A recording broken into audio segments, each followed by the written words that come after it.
Shalom pemirsa CP Indonesia semua. Bertemu lagi dengan saya di pembahasan buku Bersama Tuhan di Waktu Fajar. Di buku ini diberikan kita pelajaran bahwa dengan doa dan bimbingan darinya kita dapat diyakinkan bahwa pada hari yang mulia ketika Yesus datang kembali untuk mengklaim miliknya, kita dapat diyakinkan untuk kita menunggu di sana dengan tangan terbuka dan kita akan disambut kehadirat yang kekal. Jadi ini ada janji harapan bahwa kita harus percaya kepada Dia, kita harus menunggu Dia karena Dia akan datang menjemput kita. Sebab itu marilah kita bersiapkan untuk membaharui hidup kita untuk setiap hari lebih dekat kepadanya. Bacaan kita kali ini saya ambil di halaman 354 dengan judul Dia akan membebaskan mereka yang membutuhkan. Ayat intinya terambil dalam Mazmur 72 ayat 12. Kita boleh membuka Alkitab kita bersama-sama untuk menyimaknya di sana. Sebab Ia akan melepaskan orang miskin yang berteriak minta tolong, orang yang tertindas, dan orang yang tidak punya penolong. Sangat banyak orang sekarang ini benar-benar dibawa roh-roh jahat, seperti orang yang dirasuk setan di Kapernaum itu. Orang yang berpisah dari hukum-hukum Tuhan sedang menempatkan dirinya di bawah kuasa setan. Banyak orang rusak karena kejahatan dan merasa bahwa dia dapat melepaskan diri semaunya. Tetapi dia semakin terpikat sampai didapatinya dirinya dikuasai oleh satu kuasa yang lebih kuat daripadanya. Dia tidak dapat melepaskan diri dari kuasa yang misteri itu. Dosa rahasia atau nafsu utama dapat menguasai dia sebagai tawanan yang sama, tidak berdaya seperti orang gila di Kapernaum itu. Baik, pelajaran kita sangat penting ya. Dikatakan bahwa Tuhan akan membebaskan kita yang membutuhkan pertolongan dari Dia. Di dalam ayat intinya juga mengatakan bahwa Ia akan melepaskan orang yang miskin yang berteriak minta tolong. Bukan hanya orang miskin, orang yang tertindas Dia juga akan membebaskan. Dan sampai orang yang tidak punya penolong, Tuhan siap untuk menolongnya. Tetapi kembali lagi, permintaan kita untuk ditolong itu seperti apa? Apakah kita ingin ditolong untuk bebas begitu saja atau kita ingin untuk bertumbuh?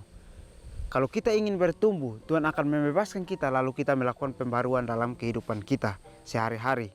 Tetapi kalau kita tidak meminta dengan sungguh-sungguh, maka pertolongan yang diberikan oleh Tuhan hanya semata saja atau hanya sebentar saja kita rasakan. Kita tidak merasakan pertolongan itu terus-menerus dalam kehidupan kita karena kita berpikir sesuai dengan apa yang kita lihat oleh mata kita.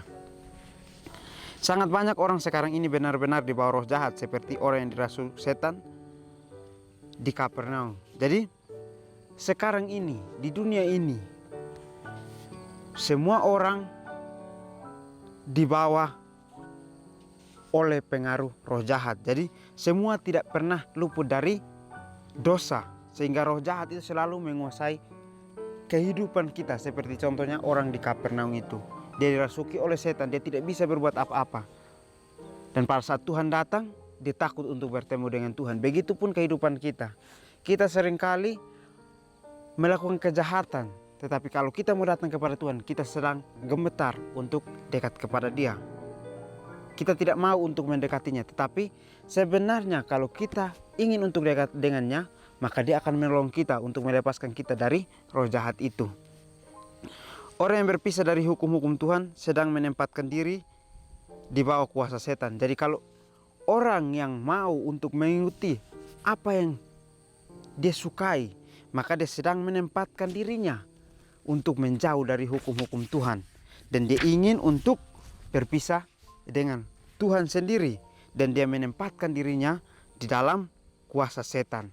Jadi kalau kita sekarang ini mendengar, kalau kita ingin untuk berpisah dari Tuhan atau kita melakukan kejahatan terus-menerus, maka kita sedang membawa diri kita untuk setan menempati hati kita, dikuasai oleh setan sendiri untuk memimpin akan kehidupan kita. Jadi banyak orang rusak karena kejahatan. Dan mereka merasa bahwa mereka dapat melepaskan diri dari semuanya. Jadi sekarang ini kita rusak oleh karena kejahatan yang selalu kita buat. Dan kita percaya akan diri kita bahwa kita akan bisa untuk terlepas dari semuanya itu. Tetapi kita ingat bahwa kekuatan manusia tidak bisa melepaskan dirinya dari kejahatan, tetapi akan terus beradam kejahatan itu. Tetapi dia akan semakin terpikat sampai didapatinya dirinya dikuasai oleh satu kuasa yang lebih kuat daripadanya. Jadi pada saat kita merasa bahwa diri kita akan bisa terlepas kalau kita mau dari kuasa setan itu, maka kita sedang terpikat terus menerus di dalam roh jahat itu, dan kita akan dikuasai oleh roh jahat. Maka kita akan terpikat terus dalam dia. Maka kita akan didapati bahwa kita sedang dikuasai oleh kuasa yang tidak pernah akan ada perubahan. Dia akan semakin lebih kuat. Contohnya seperti pohon. Dia dari kecil dia akan memiliki akar yang masih bisa untuk dicabut. Tetapi kalau sudah besar, akar itu tidak bisa dicabut. Begitupun dengan kehidupan kita. Kalau kita terus menerus beradam roh jahat, maka kita tidak bisa akan keluar lagi dari situ, karena dia sudah semakin kuat untuk menguasai akan kehidupan kita. Dia tidak dapat melepaskan diri dari kuasa yang misterius itu. Jadi kita tidak bisa melepaskan diri kita begitu saja dari jiwa misterius itu kalau kita tidak dapat datang kepada Tuhan supaya meminta pertolongan kepada dia, berteriak untuk meminta suatu kelepasan dari dia. Tetapi pada saat kita meminta itu, kita harus benar bersungguh-sungguh untuk keluar dari situ.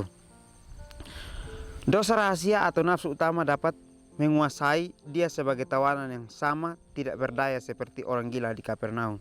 Jadi dosa rahasia dan nafsu utama kita, atau dosa yang kita miliki selama ini, nafsu atau keinginan daging kita yang selama ini kita miliki, akan menguasai kita, dan dia buat kita sebagai tawanannya, dan kita tidak akan berdaya seperti orang gila di Kapernaum itu. Jadi saat ini kembali lagi teguran bahwa dosa rahasia dan juga nafsu dalam diri kita harus kita tinggalkan. Karena kalau kita tinggalkan, maka kita akan berdaya di hadapan Tuhan. Tetapi kalau kita tidak melepaskan dosa dan nafsu kita, maka kita tidak berdaya seperti contohnya orang di Kapernaum itu. Namun kondisinya bukan tanpa harapan. Tuhan tidak menguasai pikiran kita tanpa persetujuan kita. Tetapi setiap orang bebas memilih kuasa manakah yang ia kehendaki menguasainya.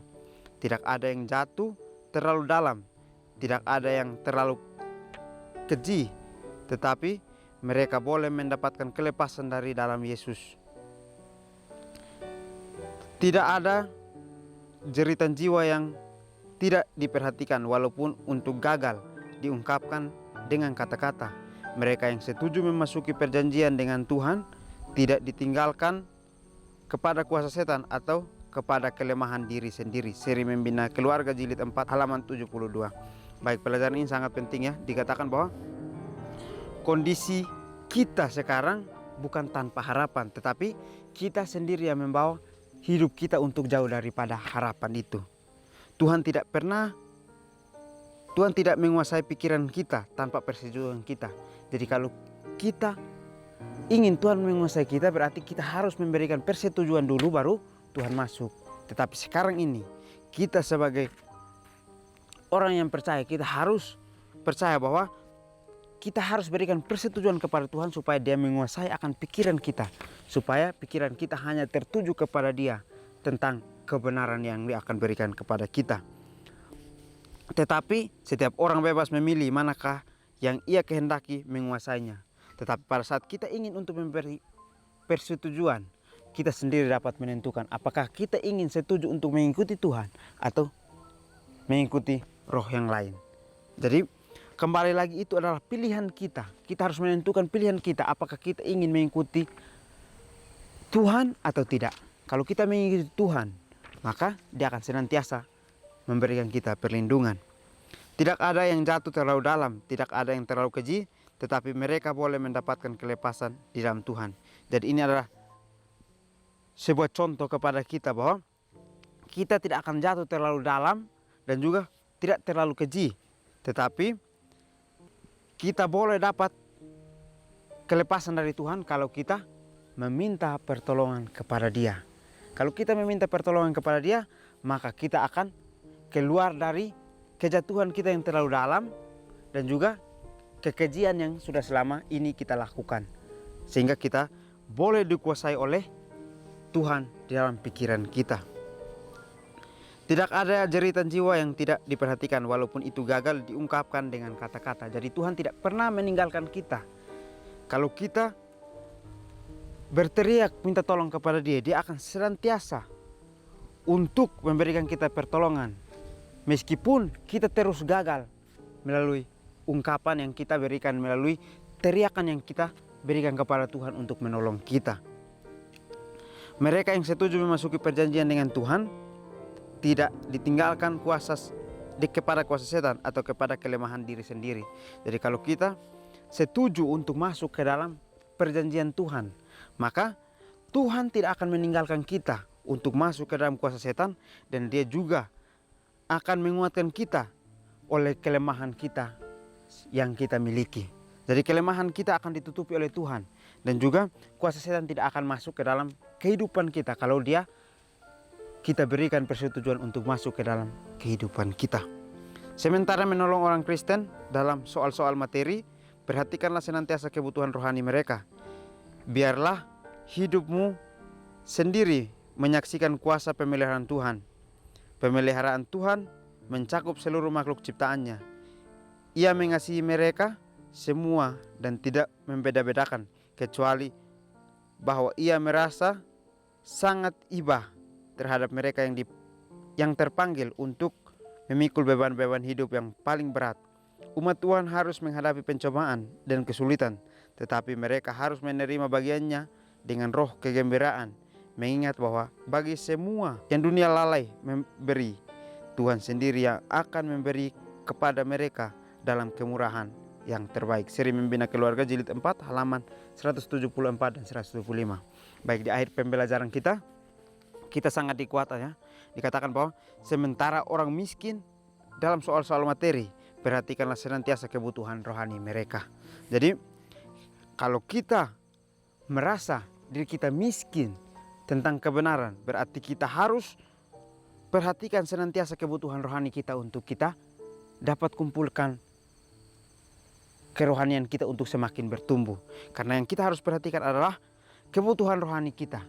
Kita jangan terlalu dalam kemiskinan akan pikiran kita, tetapi kita harus berani untuk mengambil satu tindakan, yaitu belajar untuk mengetahui kebutuhan rohani kita sendiri. Jadi biarlah hidupmu sendiri menyaksikan kuasa pemeliharaan Tuhan. Jadi pada saat kita mengetahui akan kebutuhan rohani kita, maka kita juga akan mengetahui hidup kita yang harus menyaksikan kuasa Tuhan atau pemeliharaan Tuhan setiap harinya. Pemeliharaan Tuhan mencakup seluruh makhluk ciptaannya. Jadi Tuhan akan memelihara kita semua yang sudah menjadi makhluk ciptaannya. Dia akan memberikan kita perlindungan, peliharaan, sehingga kita bisa terus untuk melakukan sesuatu yang sesuai dengan kehendak Tuhan. Ia mengasihi mereka semua dan tidak membeda-bedakan, kecuali bahwa Ia merasa sangat iba terhadap mereka yang terpanggil untuk memikul beban-beban hidup yang paling berat. Jadi Tuhan mengasihi kita semua. Dia tidak membedakan. Mau membedakan itu kaya, miskin, orang yang jatuh terlalu dalam, orang yang terlalu keji, Dia tidak membedakan. Tetapi Dia samakan semuanya. Dia akan melindungi semuanya karena semua adalah makhluk ciptaan Dia. Sehingga Dia akan terus mengasihi mereka, kecuali bahwa Ia merasa sangat iba terhadap mereka yang terpanggil untuk memikul beban-beban hidup yang paling berat. Jadi kita harus bisa untuk keluar dari situ, untuk merasakan pengasihan Tuhan setiap harinya untuk kehidupan kita. Jadi kita diberikan kesempatan untuk mempelajari ini, untuk kita mengetahui bahwa kita harus mengetahui bahwa Tuhan selalu mengasihi kita. Dia tidak pernah membeda-bedakan kita, sehingga kita terus dipelihara oleh Dia. Umat Tuhan harus menghadapi pencobaan dan kesulitan. Jadi kita akan terus menghadapi pencobaan dan kesulitan untuk kita dapat bertumbuh iman kepercayaan kita kepada Dia. Kalau kita tidak mendapatkan pencobaan dan juga kesulitan, maka kita rasa kehidupan kita ini seperti hampa adanya. Perjalanan kita hanya rata saja. Tetapi kalau adanya pencobaan dan kesulitan, maka kita akan mengalami yang dikatakan naik turunnya.